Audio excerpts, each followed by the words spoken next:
তোমার হাজবেন্ডের কি অবস্থা? ও কেমন আছে? মারা গেছে। মারা গেছে? কবে মারা গেছে? আমি তো কিছুই জানি না। তুমি না আগের মতোই আছো, একদম বোকাশোকা। আমি তো এখনো বিয়েই করিনি। ও, বিয়ে করো নাই? বিলটা কিন্তু আমি দিব। না না, বিলটা তুমি দিবা কেন? মানে এতদিন পর তোমার সাথে আমার দেখা, আবার কবে দেখা হবে না হবে তুমি দাও বিলটা, কিন্তু এটা দেখতে কেমন দেখায় না? আমি একটা ছেলে মানুষ, আমি এখানে বসে আছি, তুমি বিল দিবা একটা মেয়ে মানুষের। বিলটা আমার দেওয়া উচিত। এটা ঠিক বলছো, অড লাগে। নাও তুমি দাও। তাছাড়া আমি তো এমনিতেও তোমার বিয়ের ট্রিট পাই না, দাও। High high. হ্যাঁ না কিছু না, আমি দেই বিল। সে কখন গেলা আর এখন আসছো? কি ব্যাপার, তোমার বাজার কই?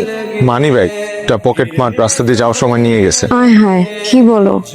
আরে ব্যাপার না, ঢাকা শহরে বসবাস করতে হলে এমন একটা সিচুয়েশনে পড়তে হয়। এখানে বাজারের লিস্ট আছে, বাজারগুলো নিয়ে আসো।